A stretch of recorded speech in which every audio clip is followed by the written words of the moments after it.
उसके बाद okay, cleaning वगैरह हो रही है।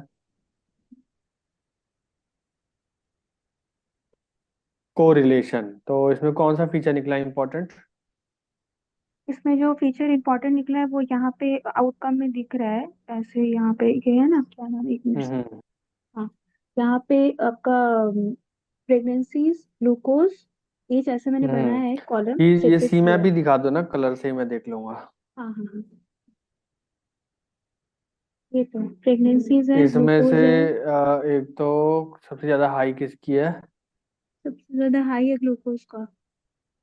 ग्लूकोज मैटर करता है, और दूसरे नंबर पे? और उसके बाद है आपका pregnancy, sorry, BMI. BMI. Okay. उसके आउटकम। बाद एज। ठीक है, एक मिनट साइड देख लेता हूँ मैं, थोड़ा थोड़ा सा ऊपर करना। ठीक है, आउटकम वाला ये लास्ट वाला है ना? ये एक मिनट, ये देखो लास्ट वाला।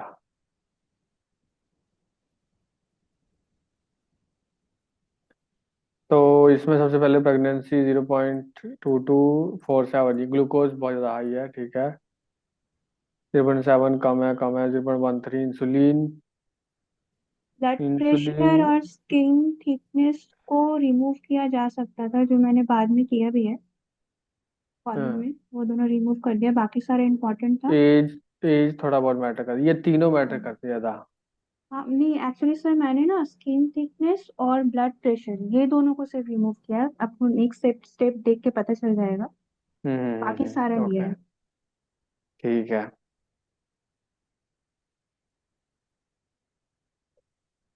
ठीक है। हाँ ठीक है, रिमूव यहाँ पे प्रेगनेंसी ये सब हो गया, ठीक है। आगे। उसके बाद फिर स्टैंडर्डाइज किया था। हाँ। पहले तो डिवाइड किया एक्स और वाई को, टारगेट और आपका इनपुट को। हम्म। और उसके बाद फिर स्टैंडर्डाइज किया क्योंकि स्केलिंग करना जरूरी था। ठीक है। उसके बाद फिर टेस्ट ट्रेन में डिवाइड जैसे किया जाता है, सेपरेट मैंने स्प्लिट किया जाता है, वो हाँ किया। ठीक है, स्प्लिट किया, ठीक है। उसके बाद एक्यूरेसी कितनी आ रही है? 76। एक्यूरेसी, हाँ, 0.76। 76% एक्यूरेसी आ रही है, ठीक है। इसको कैसे और इंक्रीज इंक्रीज कर सकते हैं? 76 भी बहुत होती है वैसे। हम्म। तो इसको इंक्रीज कैसे और कर सकते हैं? तो कुछ और चीजें देखी, मतलब कैसे इसको और इंक्रीज हाँ, कर इसमें सकते हैं? और चीज ऐड किया जा सकता है, एक्यूरेसी, प्रिसिशन वगैरह बहुत कुछ है, किया जा सकता है। लेकिन एक्चुअली हम्म। वो वाला पार्ट ना थोड़ा सा और मतलब थोड़ा सा और कॉन्फिडेंस आने के बाद करना अच्छा होता है। तो हम्म। इतना हमको समझ में बहुत अच्छे तरीके से आया है। हम्म। इसके नेक्स्ट क्लास में ये वाला और आपको डिटेल में, मतलब इनसाइट्स के साथ क्या क्या और हो सकता है, इनसाइट्स क्या हम्म। निकला, वो भी हम्म। आपको हम डिटेल्स में दिखा देंगे। हाँ। तो फॉर लूप या वाइल लूप चला के आप टेस्ट साइज इंक्रीज डिक्रीज थोड़ा बहुत कर सकते हो, उससे भी देख सकते हो क्या? और मेरे ख्याल से ओरिजिनल डेटा जितना था, दो रिमूव ना करके फिर देख लेते कि अ, और कैसा आ भी रहा है। आप हटाने बोल रहे हैं क्या ये नहीं नहीं नहीं, फीचर्स? मैं बोल रहा हूँ कि बिना हटाए टोटल जो डेटा था उसमें, उसको ट्रेन करके एक्यूरेसी देखना, फिर हटा के देखना कि कुछ इम्प्रूवमेंट है या। ओके सर, ठीक है। वो सब मतलब भी ये थोड़ा देख लेना। मतलब ये क्या जो पता है हमने ब्लड फीचर थोड़ा प्रेशर हटा और दिया है ना, तो स्किन, हाँ हाँ फीचर हाँ हटा दिया तो थोड़ा एक्यूरेसी शायद गिर रही है या उठ रही है, वो हाँ देख लेना। हाँ हाँ, ठीक है सर। तो ठीक है, आगे बढ़ते हैं। पूर्णिमा। स्टॉप कर अमित। दे। हाँ हाँ।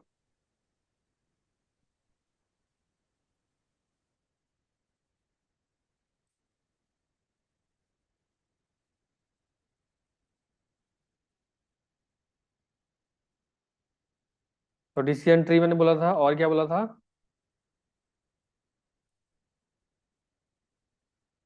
सर क्लस्टरिंग बोला था आपने। ए मीन्स क्लस्टरिंग और डिसीजन ट्री। हाँ, डिसीजन ट्री के सर बारे में के थोड़ा बहुत इंफॉर्मेशन। सर आपने के नियरेस्ट नेबर्स बोला था शायद। ये वाला बोला था, हाँ हाँ, ठीक है, क्योंकि ये ओके। हमने किया नहीं ना अभी तक। हाँ ठीक है, ये करते हैं, और डिसीजन ट्री बोला था, राइट, ये दोनों। हाँ। ठीक है। तो के नियरेस्ट नेबर के एन एन एल्गोरिथम एक्सप्लेन्ड। तो ये कैसे काम करता है? सबसे पहली बात तो ये है, ये जो के नियरेस्ट नेबर हैं, सबसे पहले है कि ये supervised. K nearest neighbor KNN is a simple yet powerful supervised learning algorithm used for both classification and regression. दोनों के लिए काम आती है। It works for finding the K closest data point neighbors in the training set to the point that we want to classify or predict। देखो ये सारे step हैं, ठीक है। मैं एक डायग्राम बना के सीधा समझा देता हूँ। जैसे फॉर एग्जांपल आपके पास ऐसे मान लो आपके पास दो ग्रुप हैं, ठीक है। एक ग्रुप हो गया 1 2 3 4, ये ग्रुप हो गया। और दूसरा ग्रुप आप बोल सकते हो कि ये रहा दूसरा ग्रुप, 1 2 3 4, ठीक है। तो अब इसमें क्या होता है ना कि choose the number of neighbour. जैसे आप एक एक आउटसाइड डेटा लेके आओगे, जैसे फॉर एग्जांपल मैं लेके आ गया एक, ये है मेरा डेटा पॉइंट, ठीक है। तो मान लो कि ये जो रेड वाला है, रेड वाला एक तरीके से मान लो एप्पल है, और ये जो स्टार वाला है आप समझ लो ऑरेंज है, ठीक है। तो फिर ये आपके ये डेटा पॉइंट है जिसमें अब आपको फाइंड करना है कि हम लोग ये भी बोल सकते हैं ना कि ये साइज है, ठीक है, और ये वेट है, उसके अकॉर्डिंग डाला गया। तो भारी वाला फल कौन सा है, रेड वाला कि येलो वाला? हैवी, हैवी फ्रूट कौन सा रेड वाला। है? हाँ। और साइज किसका बड़ा, रेड वाले का या ये येलो वाले का? साइज भी रेड वाले का ही बड़ा है। ठीक है, ठीक है। तो उसके बाद फिर हम क्या करेंगे, के क्या होता है, एक नया फ्रूट, आपका नया फ्रूट। अब आपको क्लासीफाई करना है, आपको पता करना है कि ये किसको बिलोंग करता है, येलो को या रेड को। तो सबसे पहले क्या करोगे, आप के डिफाइन करोगे। के क्या होता है, मान लो मैंने यहाँ के रख दिया कि 5। आपको डिसाइड करना है कि कुछ भी रख सकते हो, ठीक है। Nearest point in the data set. तो calculate the distance.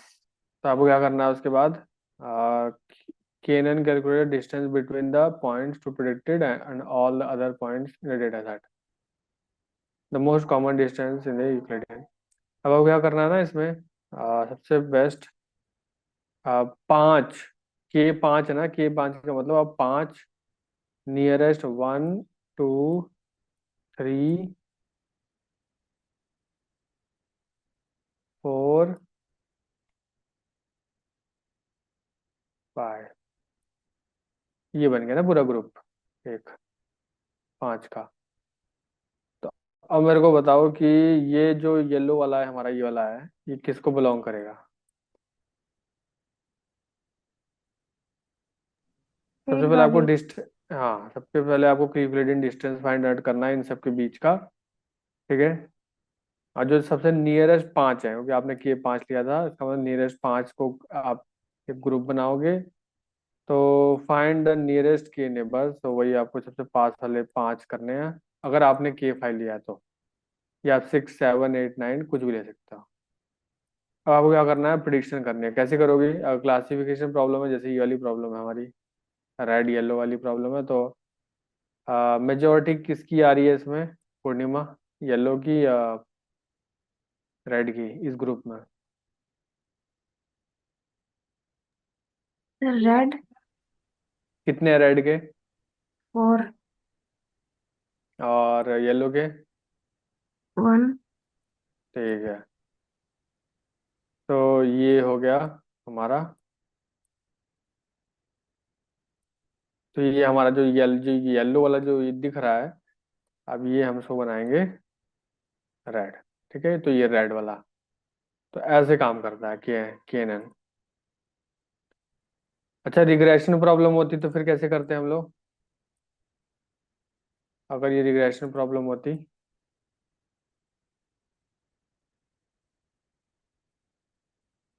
Regression, the average of the values of the neighbours is used for prediction. बताओ, अगर ये रिग्रेशन प्रॉब्लम होती तो फिर कैसे करते हैं?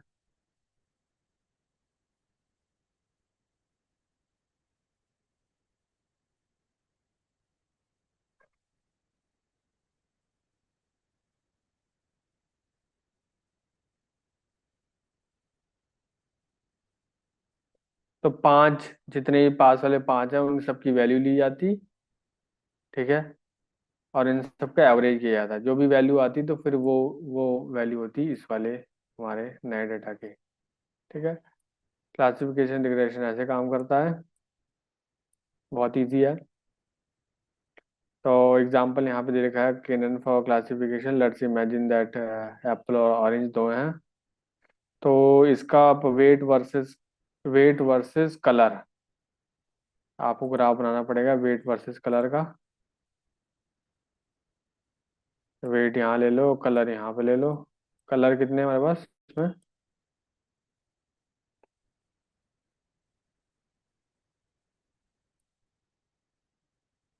कलर दो ही है, तो आपका कुछ ऐसा पॉइंट, यहाँ पॉइंट, यहाँ पॉइंट, यहाँ पॉइंट, ऐसा कुछ बनेगा इसमें, ठीक है। तो न्यू डेटा पॉइंट आपका आएगा कहीं पे, मान लो यहाँ पे आ गया, तो बताना पड़ेगा किसको बिलोंग करता है वो, तो आप क्लस्टरिंग करोगे फिर उसके बाद बताओगे, ठीक है। तो हम लोग क्या करते हैं, डायरेक्ट मैं आपको एक एनिमेशन दिखा देता हूँ उसकी, उसके बाद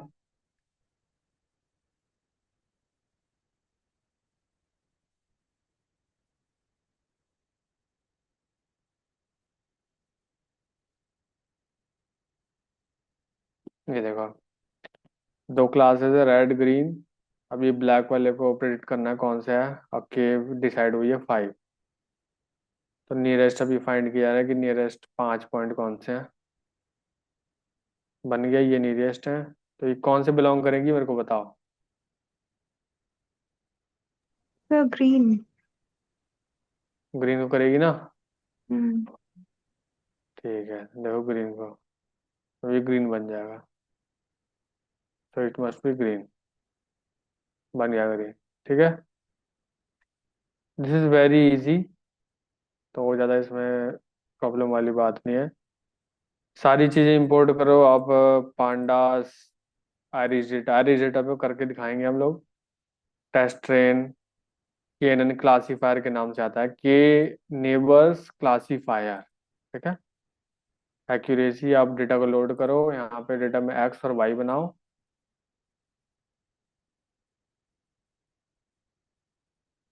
ये आपके सारे फीचर हो गए, ये आपके सारे टारगेट फ्लावर्स के नाम हो गए।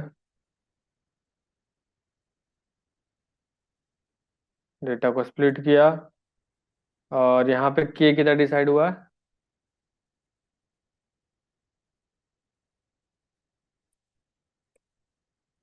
3। 3, या के 3 डिसाइड किया है, ठीक है। और फिर उसके बाद अपना डेटा उसमें डालोगे आप, प्रिडिक्शन के लिए अपना एक्चुअल डेटा डालोगे, प्रिडिक्शन आ जाएगी, और एक्यूरेसी चेक कर सकते हो। तो बहुत अच्छा काम कर रहा है वैसे इसमें, ठीक है। तो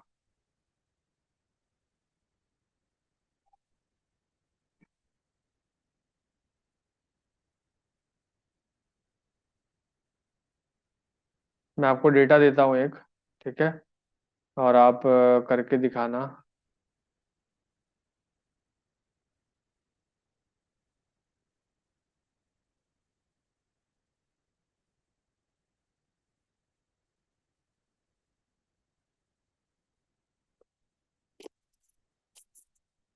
आपके पास जो ऑलरेडी डेटा है ना, उस पर लगा के देखो आप एक बार। कोई है स्नेहा, कोई डेटा हमारे पास अच्छा जिसमें आप लगा सकते हो, हाँ, वाइन या डेटा तो डायबिटीज बहुत इसी में? सारा है, लेकिन हाँ, किस पे इसी लग में से सकता है? जैसे हमारा जो सुपर स्टोर है मेरे पास, और ये कौन कौन डायबिटीज सा वाला कौन है। सा स्टोर, कौन सा store? Super store, sample super store. तो वो तो एक तरीके से रिग्रेशन हो जाएगा ना, वो तो बहुत ही हाँ, डिफिकल्ट हो जाएगा। तो ऐसा डेटा लो जो इजी पड़े, जैसे फॉर एग्जांपल।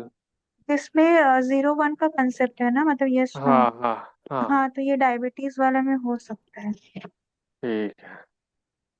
तो डायबिटीज वाले में आप करके एक बार देख सकते हो, ठीक है। तो अभी करोगे या बाद में?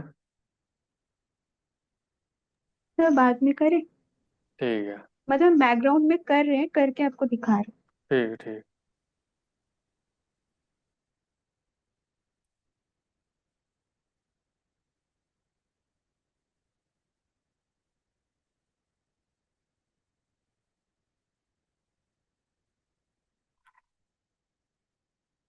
तो एडवांटेजेस क्या है केनन के कि सिंपल टू अंडरस्टैंड, जो कि बहुत इजी है समझना।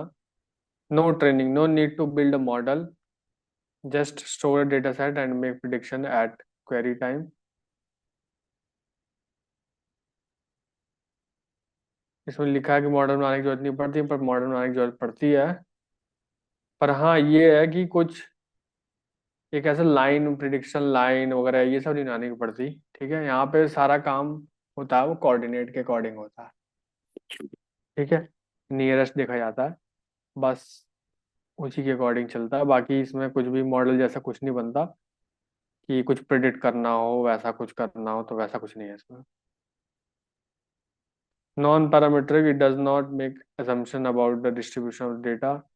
डिसएडवांटेज क्या है, computationally expensive, Canon needs to calculate the distance of every point in the dataset, which can be slow for large dataset।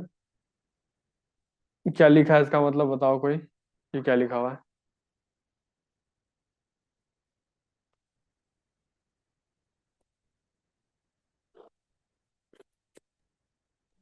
Sir मतलब जो केएनएन वाली हमारी एल्गोरिथम है उसमें वो डिस्टेंस कैलकुलेट करता है हाँ, हर पॉइंट तो फिर से। इसमें क्या लिखा है, डिसएडवांटेज कैसे हो सकता है? सर अगर लार्ज डेटा हो तो उसकी प्रोसेस थोड़ी स्लो हो जाएगी। हाँ, क्योंकि सारे डेटा के डिस्टेंस कैलकुलेट करेगा, राइट। आपके एक अननोन डेटा से सारे डेटा के डिस्टेंस फाइंड करेगा, तो स्लो हो सकता है, ये लिखा है इसमें। और लिखा है सेंसिटिव टू स्केल, मतलब feature should be normalised since algorithm depends on the distance. तो फीचर आप अपने नॉर्मलाइज कर लेना, ज़्यादा बेटर रहेगा आपके लिए भी।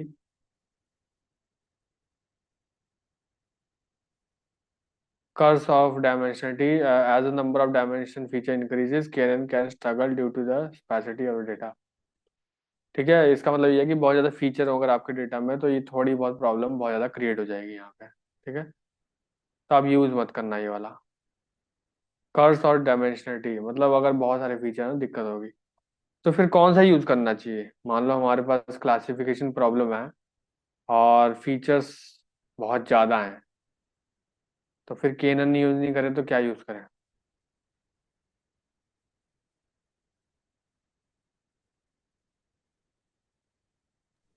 तो फीचर्स बहुत ज्यादा है तो उस टाइम हम लोग कोरिलेशन निकाल सकते हैं, जैसे पिछले हाँ वाले वो तो डेटा खैर सेट में कर किया। सकते हैं, हाँ, पर क्या पता बहुत ही ज़्यादा फीचर हो, कोरिलेशन निकालने के बाद भी आपको थोड़ा बहुत फिर भी 10-15 रहे तो फिर भी इतने बच जाए, तो आप लॉजिस्टिक भी यूज़ कर सकते हो। ठीक है, लॉजिस्टिक हम्म। लॉजिस्टिक भी यूज़ कर सकते हो, और बाकी आगे भी जो एल्गोरिथम्स आएंगे वो भी यूज़ कर सकते हो। ठीक है, तो उसमें कोई दिक्कत नहीं है आपको।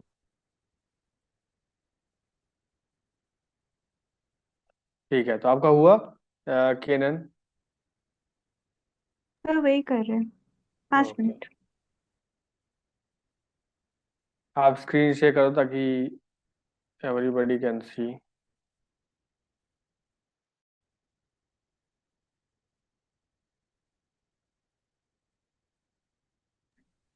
मेरे जुपिटर नोटबुक बंद हो गया है, रीस्टार्ट करेंगे, करके दिखा रहे हैं। हाँ सर आप तब तक कंटिन्यू कीजिए। हाँ हाँ। तो उसके बाद है हमारे पास, अच्छा देखो अब इसमें एक चीज ये है, ट्यूनिंग पैरामीटर केनन में ये होगा। केनन को और इम्प्रूव कैसे कर सकते हैं, कोई मेरे को बता सकता है?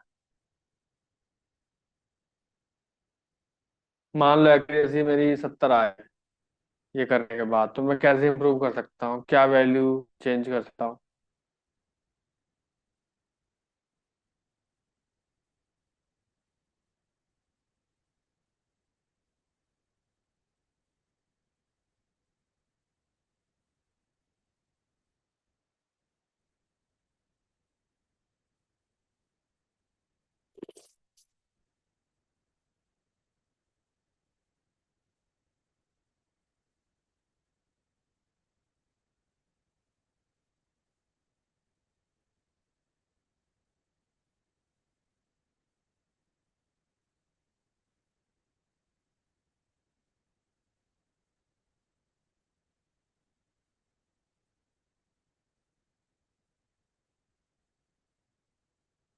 हाँ, कौन सी वैल्यू हम चेंज कर सकते हैं कि ताकि एक्यूरेसी बढ़े या घटे, किस वैल्यू के साथ प्ले कर सकते हैं?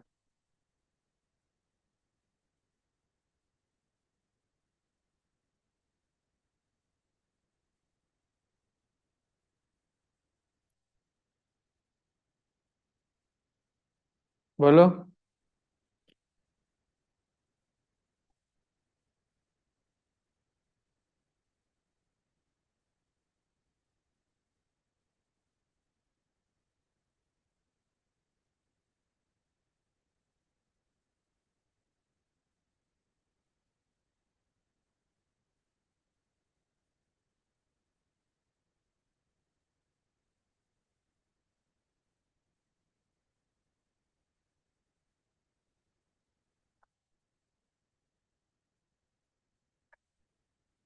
ये जो के की वैल्यू है ना, ये आप डिसाइड करो इसको कितनी रखनी है। आप 3 4 5 6 7 इतनी वैल्यू ट्राई कर सकते हो इसमें, फॉर लूप लगा के। तो शायद थोड़ी बहुत एक्यूरेसी इंप्रूव हो जाए। ठीक है।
तो डिसीजन ट्री करते हैं आगे जाके।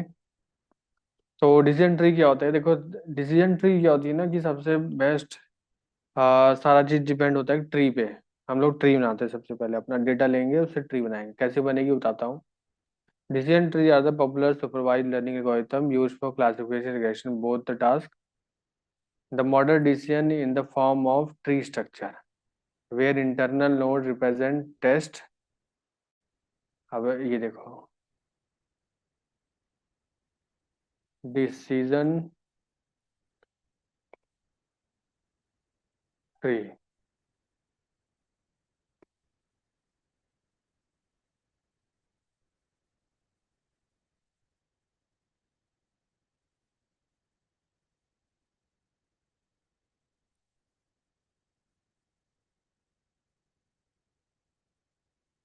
हम्म।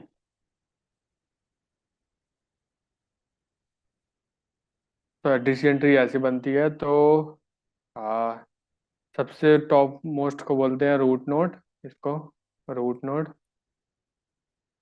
और उसके बाद जो हमारी फर्दर मोस्ट इंटरनल जो नोड्स होते हैं उसको बोलते हैं डिसीजन नोड। और जो एंड में होते हैं उसे क्या बोलते हैं?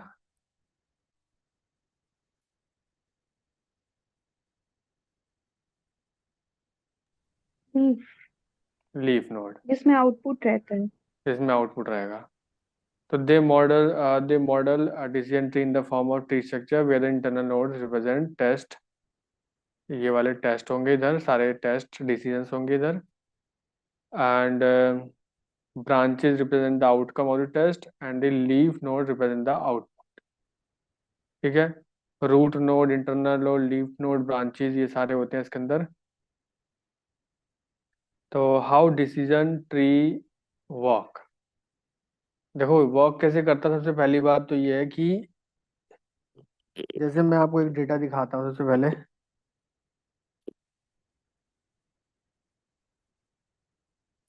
एग्जाम्पल के लिए।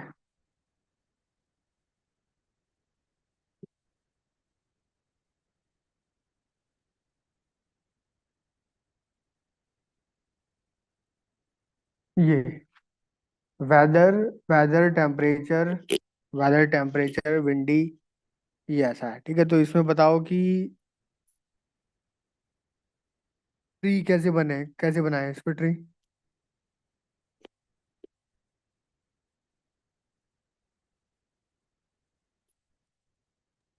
तो सबसे पहले वेदर लेंगे। सबसे पहले वेदर लेंगे। वेदर भी है, टेम्परेचर भी है, विंडी है, तीनों में से कौन सा लेंगे? वेदर। अब देखो, वेदर टेम्परेचर विंडो में से ऐसे डिसाइड नहीं करते कि कौन सा रहेगा टॉप पे। टॉप पे वो रहना चाहिए जो कि बहुत अच्छे तरीके से डेटा को डिवाइड करता हो, ठीक है, जिसमें जैसे फॉर एग्जांपल अगर मैं दो दो पार्टियों की बात करूं, जैसे कि पार्टी बी और ए, ठीक है। मान लो कि ए जो है अपनी बातें बहुत अच्छी तरीके से रख पाता है और 80% जनता इसे सपोर्ट करती है। और जो बी है वो 50% जनता इसको सपोर्ट करती है। तो जनता में क्लैरिटी किसके पार्टी के थ्रू है, ए या बी? जनता में क्लैरिटी किसकी वजह से ज्यादा है, ए या बी? ए। हाँ। तो जो भी यहाँ पे फीचर होगा हमारा इन तीनों में से, जो भी अच्छी तरीके से डेटा को डिवाइड करेगा, जो भी क्लैरिटी ज़्यादा रखेगा, उसको हम लोग टॉप पर रखेंगे, ठीक है। तो ये कैसे पता चलता है? ये पता चलता है हमारा गिनी इम्प्योरिटी से।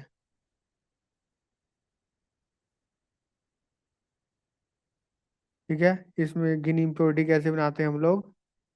इसका फॉर्मूला है 1 - summation of probability of the classes of particular node. ठीक है, इसको मैं यूज़ करके बताऊंगा कैसे यूज़ करते हैं। और गिनी इम्प्योरिटी बेसिकली ये पता करता है कि किस फीचर की इम्प्योरिटी ज़्यादा है। इम्प्योरिटी ज़्यादा आ रही है, जैसे मान लो 0.9 आ रही है, ठीक है। तो बोलो कि इम्प्योरिटी इन दोनों में ज़्यादा किसकी है? मान लो विंड की आ रही है, टेम्परेचर की आ रही है, तो इम्प्योर सबसे ज़्यादा कौन है? ये गिनी इम्प्योरिटी आ रही है, ये इम्प्योरिटीज हैं। तो सबसे अब मेरे को बताओ, जो वेदर है वो, इसमें इम्प्योरिटी 0.2 है, और टेम्परेचर में 0.9 इम्प्योरिटी है। तो प्योर सबसे ज़्यादा कौन है इन दोनों में से?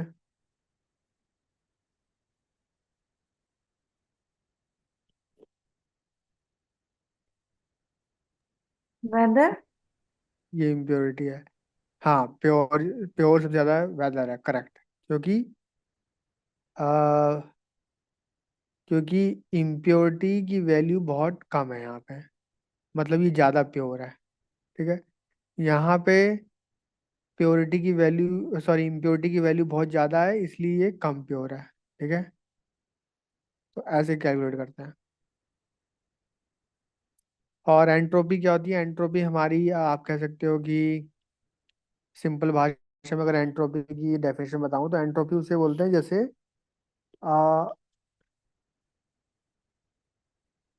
सरप्राइजनेस। सरप्राइजनेस, जैसे फॉर एग्जांपल अगर मैं कहूँ कि हमारे पास एक बॉक्स के अंदर, ठीक है, 1 2 3 4 5, और एक है हमारे पास रेड। तो इसमें प्रोबेबिलिटी बताना कि अगर मैं येलो बॉल की प्रोबेबिलिटी कितनी है, येलो बॉल की बताओ और रेड बॉल की बताओ प्रोबेबिलिटी।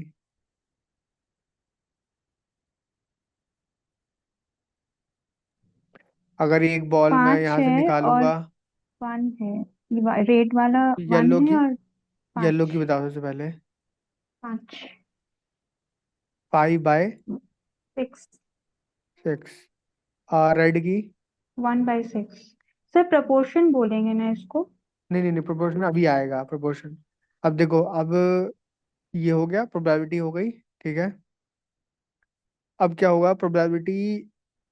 अब मेरे को ये बताओ कि आप सरप्राइज सबसे ज्यादा किस में हो गए? अगर येलो, मैंने कोई बॉल निकाली, अगर वो येलो है तब सरप्राइज हो गए, या रेड है तब सरप्राइज हो गए?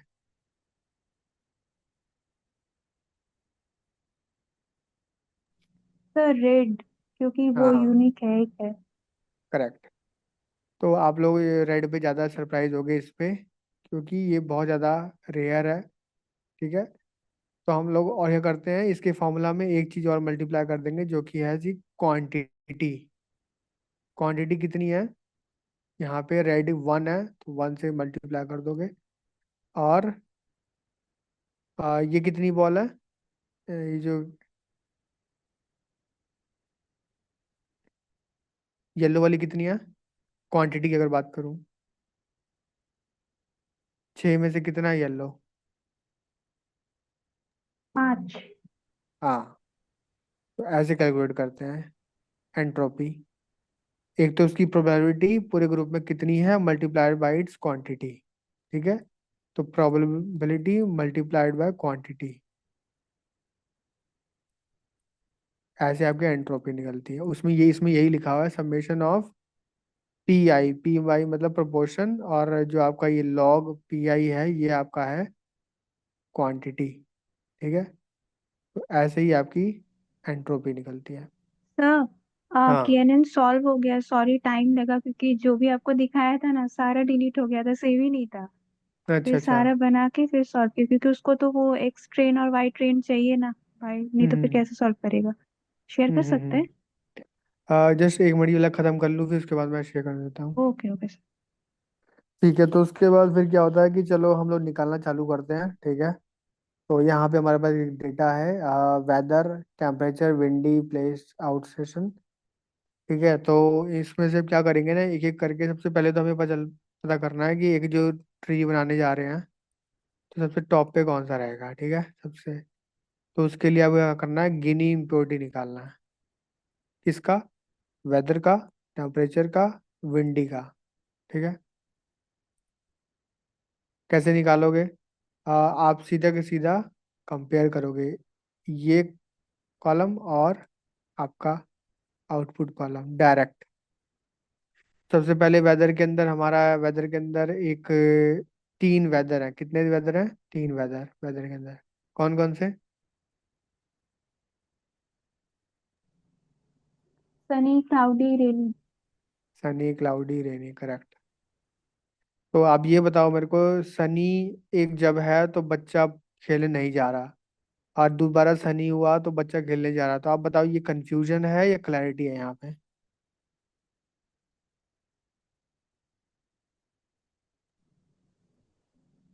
तो यहाँ पे टेम्परेचर को देख के शायद ये जजमेंट नहीं कर नहीं, सकते टेम्परेचर हैं। भूल जाओ, सिर्फ यही देखना है कि ये और हाँ, ये क्लैरिटी नहीं है।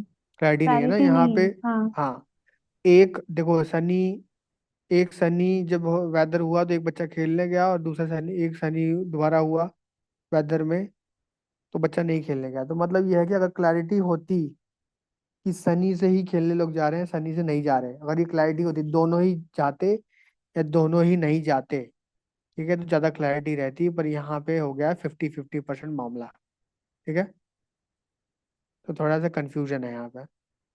तो ऐसे हो गया ये, ऐसे कैलकुलेट करते हैं। अब नीचे आप जाके देखोगे ना अगर, तो देखो कैसे हो गया, वेदर का स्प्लिटिंग हुई जब, if the weather is sunny, we check the our output feature, next feature.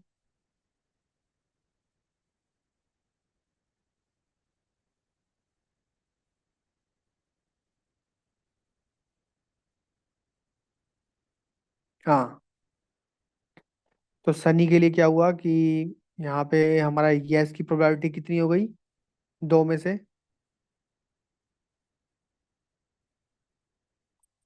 2 में से यस की प्रोबेबिलिटी कितनी हुई इसमें, यस की हुई फिफ्टी 1/2। फिफ्टी। हाँ, फिफ्टी 1/2। फिफ्टी। और इसकी भी हो गई 1/, नो की भी हो गई 1/2, 1/2। अब आप लगाओगे फॉर्मूला गिनी इम्प्योरिटी का। ठीक है, वेदर को लेके चलते हैं, इसके 2 पार्ट हैं, सनी, क्लाउडी, रेनी। तो सनी में क्या हो गया, 2 पार्ट हैं, यस, नो। और इसे कितना कितना बना, इसका हाफ बना, 50% यस है, 50% नो है। तो ये रहा फॉर्मूला, मैं दिखाता हूँ आपको। दिख रहा है ये formula, 1 minus probability of yes square plus probability of no square. आप ये सॉल्व करोगे तो पूरे जो इसका है आपको गिनी इम्प्योरिटीज का आ जाएगा। मतलब गिनी इम्प्योरिटी मतलब इसमें कंफ्यूजन है नहीं है, सनी में कंफ्यूजन है या नहीं है हमने पहले ही देख लिया। 50% कंफ्यूजन है इसलिए आया 0.5। ठीक है, तो बेसिकली इसमें 50% कंफ्यूजन है और 50% क्लैरिटी है। ठीक है, तो ये हो गया आपका सनी की वजह से 50% कंफ्यूजन है। अब नेक्स्ट कौन सा है? क्लाउडी। हाँ, तो ऐसे ही आप देखोगे क्लाउडी में क्या हुआ, डेटा के हिसाब से आप देखो। जब क्लाउडी था तो एक बच्चा खेलने चला गया, और जब दूसरी बार क्लाउडी हुआ तो गया है, ये मतलब दो। 100% है। हाँ, इसमें है क्लैरिटी ज़्यादा। ठीक है, तो आप देखोगे यहाँ पे यस की हो गई 2/2, नो की 0/2। अब इसमें फॉर्मूला लगाओगे तो हो जाएगी इम्प्योरिटी, क्योंकि ये इम्प्योरिटी है ना वो 100% नहीं होगी, हो जाएगी 0, क्योंकि इम्प्योरिटी है मतलब यहाँ कंफ्यूजन कम है, 0 कंफ्यूजन है। ठीक है, जीरो मतलब कंफ्यूजन कम है। कंफ्यूजन का हाँ ये मतलब इम्प्योरिटी है। हाँ, अच्छा। जब भी कंफ्यूजन ज़्यादा होगी तो इम्प्योरिटी की वैल्यू कम होगी। 0 इसलिए आया है क्योंकि यहाँ पे कंफ्यूजन कम है। ठीक है, अगर हम्म, बहुत ज़्यादा कंफ्यूजन होती है तो ये वैल्यू बड़ी होती है। ठीक है, बढ़िया। हाँ, तो इसकी हमारी आप कह सकते हो कि यहाँ पे 0 कंफ्यूजन है, 0%। और ऐसे ही निकालेंगे हम लोग रेनी का आप देख के बताओ।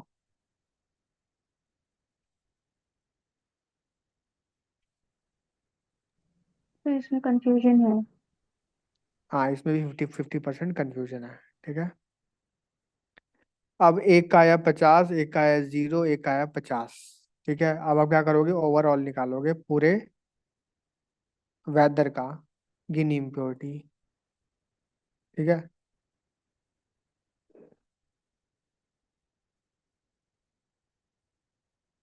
उसका फॉर्मूला देख लो आप कैसे निकालते हैं।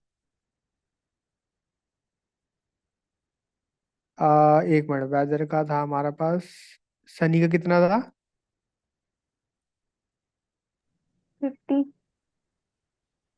50%, सनी क्लाउडी और रेनी, 0, 50। ठीक है, अब लगेगा फॉर्मूला, किस पे लगेगा फॉर्मूला? टोटल सब पे। ठीक है, अब हम लोग डिसाइड करेंगे कि पूरा weather as a weather feature कितना स्ट्रांग है, कितनी कंफ्यूजन है, कितनी क्लैरिटी है। ठीक है, तो आप कैसे करोगे, इसमें फॉर्मूला लगेगा एन सनी, मतलब नंबर ऑफ सनी जितने हैं थे डिवाइडेड बाय टोटल एन। जैसे आप देखोगे यहाँ पे कि सनी कितने, जैसे पूरे डेटा में कितने सनी थे हमारे पास, 6 में से, 6 वेदर में से कितने सनी कितने थे? दो। हाँ, यहाँ पे आपका लग रहा है एंट्रोपी का फॉर्मूला, इसलिए क्वांटिटी, ये हो गई आपकी क्वांटिटी, जो कि हो गई 2/6 मल्टीप्लाइड बाय इसकी प्रोबेबिलिटी कितनी थी, कितनी आई थी इम्प्योरिटी सनी की? 50%। ठीक है, 2/6 सनी था, पूरा इतना डेटा में इतना था, multiplied by it's impurity plus cloudy कितना था 6 में से? दो। तो 2/6 मल्टीप्लाइड बाय 0। और हमारा रेनी कितना था 6 में से? वो भी क्वांटिटी दो। कितनी? वो भी 2 था। और इसकी ये रही, तो आप जब इसको पूरा सॉल्व करोगे तो आपको आएगा 33। 33 का मतलब क्या होगा?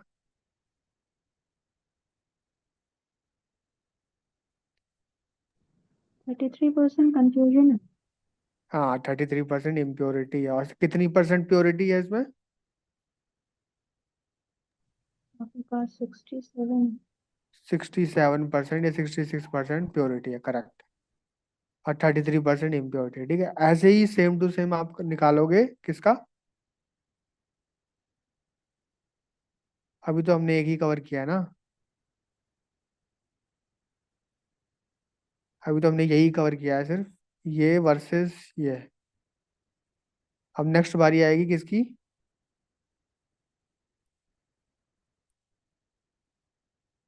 टेम्परेचर वर्सेस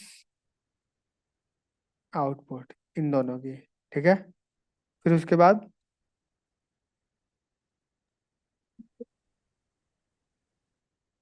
फिर विंडी वर्सेस ये। पहले आप इसका निकालोगे, फिर इसका।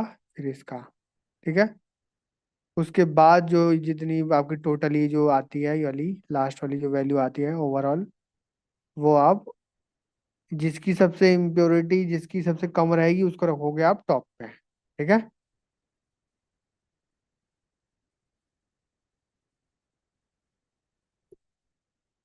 ये तो मैं आपको इंटरनली समझा रहा था, ये आपको मैन्युअली करना करना नहीं पड़ेगा।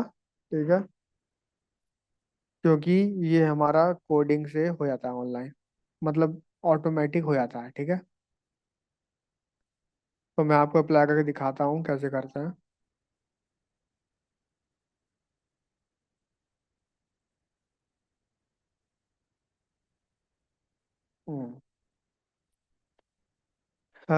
आरिस डेटा सेट लिया हमने, ट्रेन टेस्ट स्प्लिट लिया, और हमने डिसीजन ट्री क्लासीफायर नाम का, इसका नाम का वेरिएबल बनाया हमने। और इसको इंपोर्ट करना मत भूलना sklearn से ट्री, क्योंकि ये आपका ट्री बनाने में काम आएगा। ठीक है, यहाँ सिर्फ बन जाएगा इंटरनली, पर आपको दिखेगा नहीं। इसको दिखाने के लिए, एज ए ग्राफ की तरह दिखाने के लिए इसको इंपोर्ट जरूर करना। और मैटप्लॉटलिब भी करना। डेटा को अगर एक्स और वाई में डिवाइड करो, फिर 4 पार्ट में डिवाइड करो। उसके बाद डिसीजन ट्री क्लासीफायर में क्राइटेरिया रखो गिनी। ठीक है,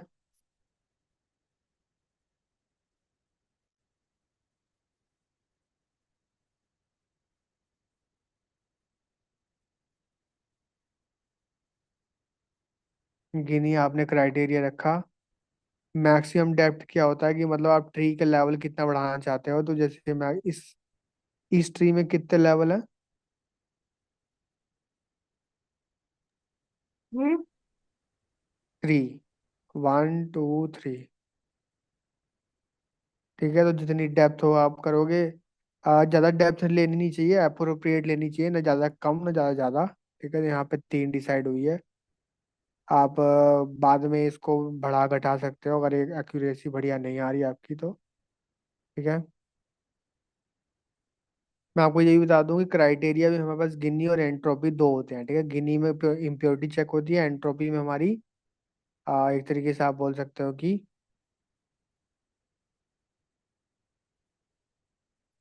जो एंट्रोपी मतलब कि आपकी सरप्राइजनेस चेक होती है ईच नोट्स की। ठीक है, तो आप क्राइटेरिया कोई भी रख सकते हो दोनों में से।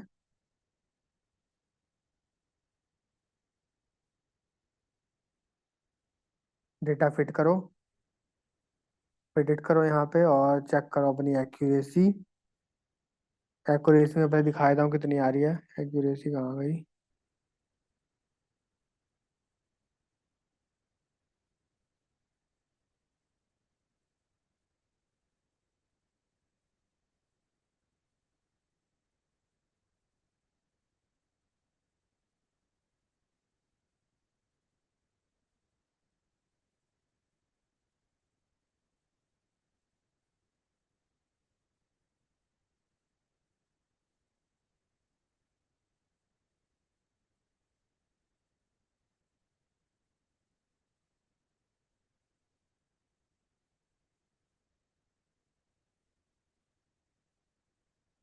एक्यूरेसी हमारी आ रही है 100%।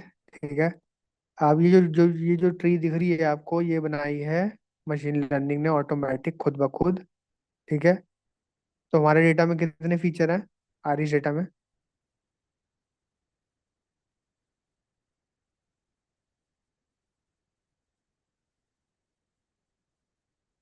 कितने फीचर हैं डेटा में?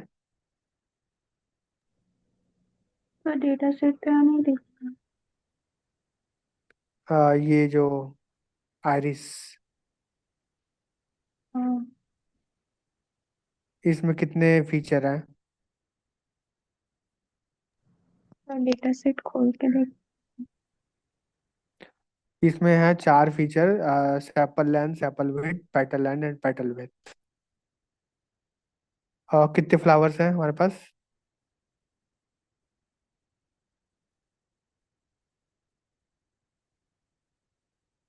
हमारे डेटा के अंदर 3 फ्लावर है, वर्सिकलर, वर्जिनिका और सेटोसा। ठीक है, तो आप देख लो 4 फीचर के अकॉर्डिंग इसने खुद डिसाइड कर लिया है। तो पेटल लेंथ को सबसे ऊपर रखा है इसने, उसकी गिनी इम्प्योरिटी आ रही है 66। बहुत इम्प्योर है, फिर भी पता नहीं क्यों टॉप पे रखा हुआ है यहाँ पे, ये ऐसे ही काम करता है ये। ठीक है, बाद में आपको ट्यूनिंग करके इसको सही करना पड़ेगा। अभी तो पेटल लेंथ की इम्प्योरिटी बहुत ज़्यादा है और फिर भी इसको ऊपर रखा हुआ है वैसे। और इसमें कहा है कि अगर पेटल लेंथ की वैल्यू 2.4 से कम हुई तो ट्रू, अगर कम हुई तो यहाँ जाएंगे वो फ्लावर्स, अगर ज़्यादा हुई तो यहाँ जाएंगे। तो पेटल लेंथ जिसका 2.4 से कम है वो क्या बन रहे हैं, वो सेटोसा, सारे सारे सेटोसा हैं। ठीक है, और उससे ज़्यादा है तो सेटोसा वाले तो अलग ही निकल गए। ठीक है, बचे कौन से?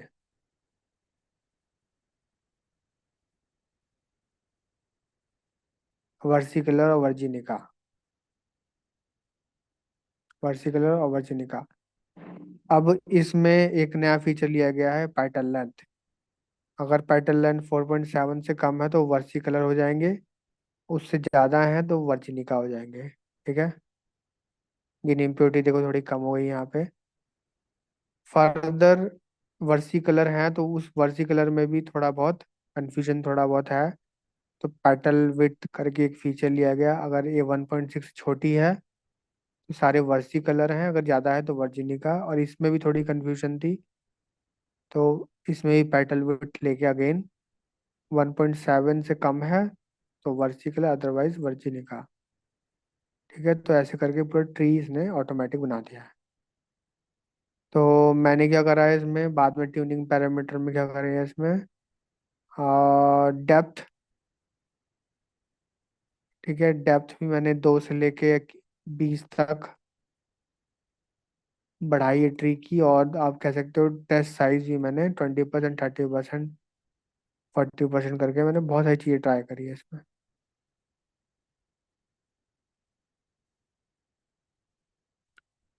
तो 96 एक्यूरेसी, 100%, 98, 86, बहुत सारी एक्यूरेसी इसमें आ रही है, तो कोई भी सिलेक्ट कर सकते हो। ठीक है, दिखाओ मेरे को, क्या कहते हैं वो वाला जो आप दिखा रहे थे। Okay sir.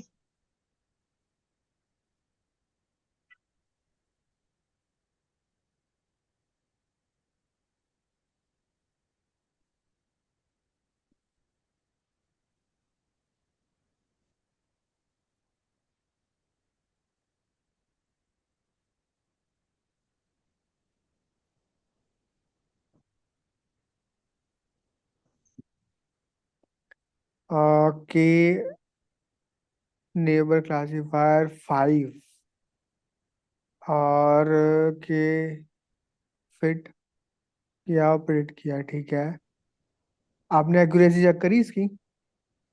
एक्यूरेसी यहाँ पे है ना। अच्छा, यही वाला है। हाँ, डायबिटीज वाला। ये वाला पार्ट ओके, मेरा डिलीट हो गया था, तो उसको फिर से करना पड़ा। ओके। अच्छा, एक मिनट, एक मिनट। नहीं, के एंड के नेबर क्लासिफायर का तो आपने एक्यूरेसी नहीं निकाला ना, इसका भी तो निकालना पड़ेगा, इसका अलग आएगा ना एक्यूरेसी। अच्छा, इसका अलग आएगा। हाँ हाँ, जब भी तो हम एल्गोरिथम अलग अलग चेंज करते हैं, क्योंकि हर किसी की एक्यूरेसी अलग होती है। जब भी तो हर प्रॉब्लम का सॉल्यूशन अलग अलग होता है ना, तो इसलिए कोई अच्छा काम करता है, कोई बुरा काम करता है। तो मान लो लॉजिस्टिक वाला इतना अच्छा काम नहीं कर पाया, 75 आई है। अब के नेबर को क्या पता ज्यादा अच्छा काम कर जाए, इसके 80 आ जाए, तो आपको इसका चेक करना पड़ेगा।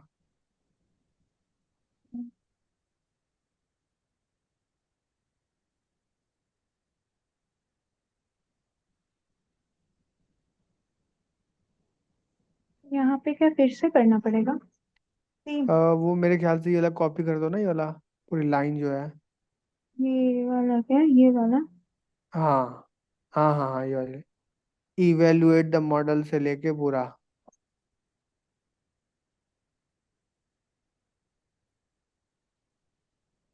हाँ।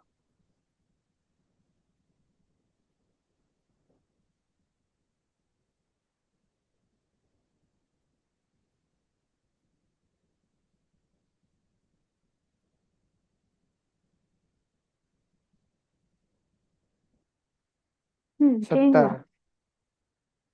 ये तो कम हो गया। और तो आपको क्या करना पड़ेगा इसमें, मैंने कैसे बताया था कि एन में कैसे प्ले कर सकते हैं हम लोग। ट्यूनिंग पैरामीटर क्या बताई थी, कैसे इंक्रीज हो सकती है।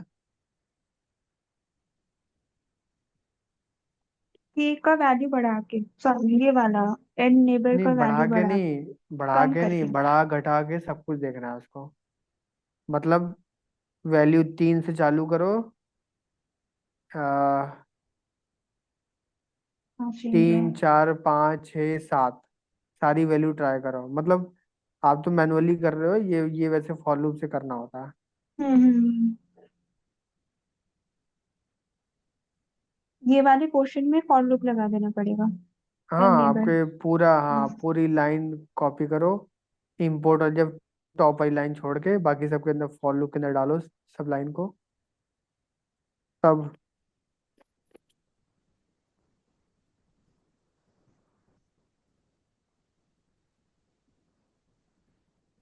चलो मैनुअली चेक कर रहे हो तो कोई दिक्कत नहीं है, अगर फॉर लूप लगाना नहीं आता तो।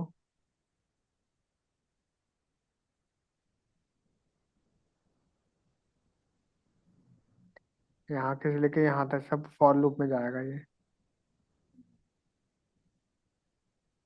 और के की वैल्यू 3 से लेके 7 तक सारी ट्राई करो।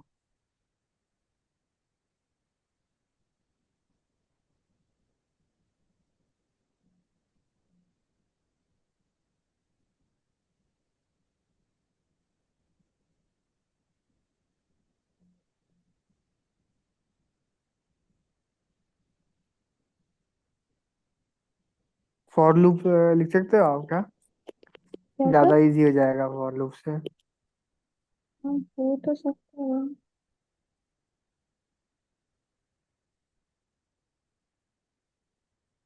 बस आपको ये जो लिखना है, for I in range 3 7।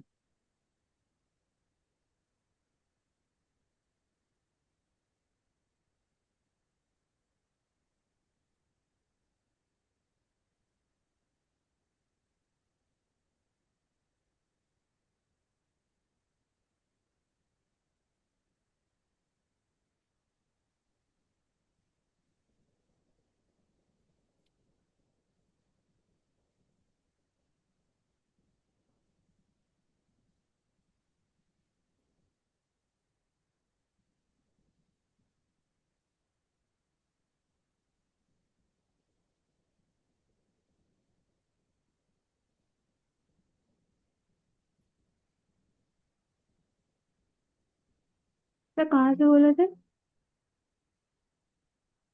For I in range.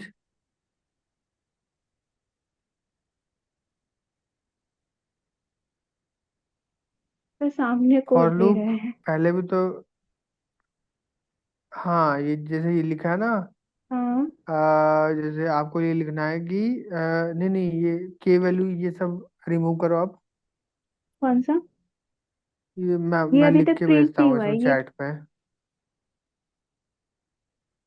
नहीं नहीं, इसे आपको ये लिखना है, फॉर आई इन रेंज। आपको फॉर लूप 3 से चलाना ना, 3 से लेके अगर 8 तक यहाँ पे कर दो। रेंज में कर देते हैं। ये लिखो।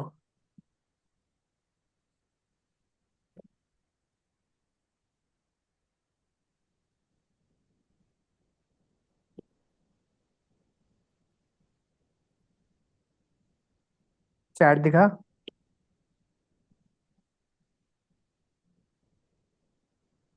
रेंज, हाँ।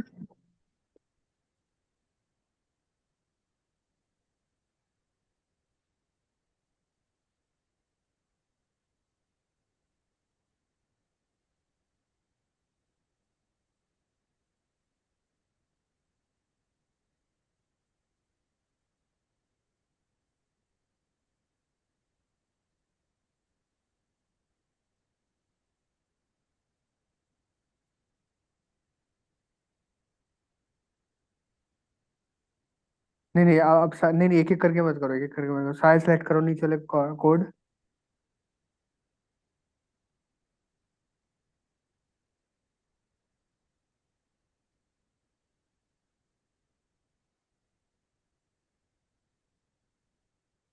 चल, सब सब। टोटल। और दबाओ टैब, रन।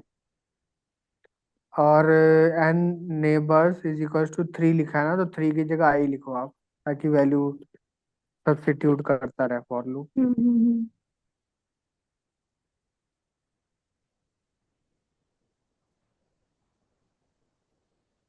अब आपको ये कैसे पता चलेगा कि किस आई की वैल्यू के लिए कर रहा है, तो आपको वो भी लिखना पड़ेगा इसमें।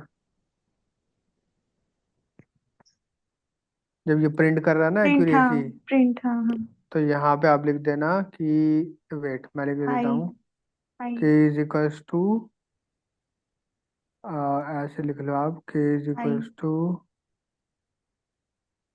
एक मिनट,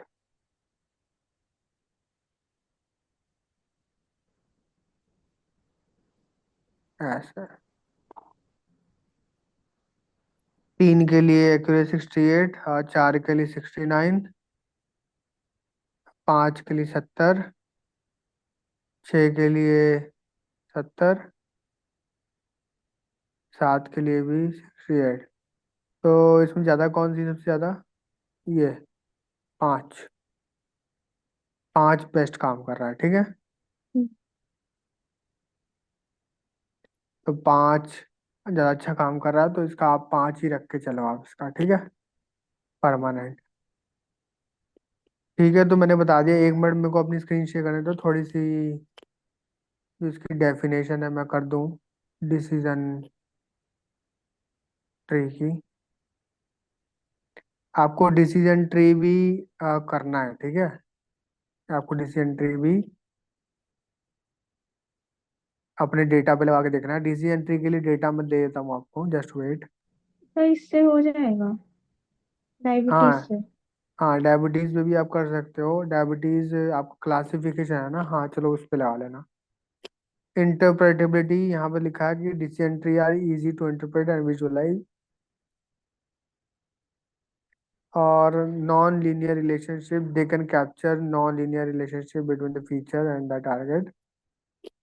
तो नॉन लीनियर अगर डेटा मतलब जैसा भी है वो सब कुछ हो जाएगा इसमें। No need for feature scaling, decision tree do not require normalisation standardisation, तो जरूरत नहीं है यहाँ पे करने की आपको।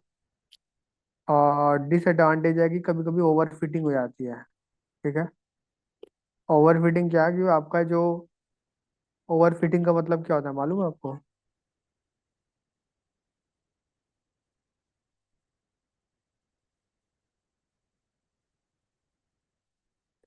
ओवर फिटिंग का मतलब होता है जो आपका डेटा है ना, उस पे ट्री जो बन जाती है, वो सिर्फ आपके डेटा पे ही अच्छे काम करती है, ठीक है। मतलब कि जिस जिस डेटा से आपने ट्रेनिंग दी है वो सिर्फ उसी पे ही अच्छा काम करेगी। जब भी आप कोई टेस्टिंग इसी करोगे ना, तो अच्छा रिजल्ट नहीं आएगा। उसको कहते हैं ओवर फिटिंग, ठीक है। फॉर रियल टाइम एग्जांपल अगर दूं, किसी बच्चों को आपने कुछ सिलेबस पढ़ाया, ठीक है, तो आपने 5 चैप्टर से कराया, तो 5 के 5 चैप्टर ही इसको आते हैं बस, इसका मतलब ये है। आप इससे बाहर कुछ ही पूछ लोगे तो जवाब नहीं दे पाएगा इसका, इसको उसको आप समझ सकते हो, इसको ओवर फिटिंग बोलते हैं, कि मतलब ज्यादा ही फिट हो गया अपने सिर्फ सिलेबस के लिए। कुछ आउटसाइड का पूछोगे तो जवाब नहीं दे पाएगा। समझ गए इस एग्जाम्पल से? ओवर फिटिंग उसे बोलते हैं। इंस्टेबिलिटी क्या हो गई? Small change in the data can result in a completely different tree. थोड़ा बहुत चेंज होगा डेटा में तो फिर ट्री का स्ट्रक्चर चेंज हो सकता है। Bias toward split with more categories, tree can be biased toward a feature with a larger number of unique values। तो आपको फीचर भी उस हिसाब से देख के करना है। और कैसे इम्प्रूव करें अपना डिसीजन ट्री, तो आप यहाँ पे बहुत सारी चीजें देख सकते हो। रैंडम फॉरेस्ट भी होता है, एक बूस्टिंग भी होता है, ये तो खैर चलो बहुत एडवांस है। यहाँ बोला है कि ओवरफिटिंग से बचाना है जो चाहिए हमने डेटा को। और कैसे इम्प्रूव कर सकते हो, इम्प्रूव का सबसे बेस्ट आइडिया है कि ये जो मैं कर रहा हूँ, मल्टीपल वैल्यूज चेक करके देख रहा हूँ, तो आप ये भी ट्राई कर सकते हो। ठीक है, डेप्थ इंक्रीज और डिक्रीज कर सकते हो। इससे इससे आप देख सकते हो कैसा काम कर रहा है। ठीक है, तो आपका होमवर्क ये है कि सबसे पहले आप क्या पढ़ के आओगे नेक्स्ट क्लास में, एक के मीन्स क्लस्टरिंग पढ़ के आना, और इसका जो एल्बो मेथड ये पढ़ के आना, और पीसीए ये लास्ट टॉपिक है। दो टॉपिक है वैसे तो, एक के मीन्स पीसीए। प्लीज पढ़ के आना ये वाला, ठीक सर, है। तो दोबारा बता दो कौन सा? कौन कौन से टॉपिक करके लाना है। के मीन्स क्लस्टरिंग और पीसीए, ठीक है, ये वाला। और जो एल्बो ये लिखा हुआ है, ये पार्ट ही है के मीन्स का, ठीक है। तो ये दोनों पढ़ के आना, के मीन्स पीसीए, के मीन्स पीसीए, ठीक है, ये दोनों। Okay sir. हाँ, तो और ये जो जितना हमने आज किया है डीसी एंट्री और ये सब जो है, आप प्लीज रिवाइज कर लेना। और आपको क्या करना है कि डीसी एंट्री आपको डायबिटीज डेटा पे लगा के देखना है। और जो के नियरेस्ट नेबर तो स्नेहा ने कर ही दिया है, पर जिन्होंने नहीं किया है वो भी किसी क्लासिफिकेशन डेटा सेट जैसे कह सकते हैं डायबिटीज पे जरूर लगा के देखें। ठीक है, नेक्स्ट क्लास में प्लीज पढ़ के आना, नहीं तो काफी डिफिकल्ट हो जाएगा। ज्यादा वैसे मुश्किल नहीं है के मीन्स और पीसीए, पर स्टिल।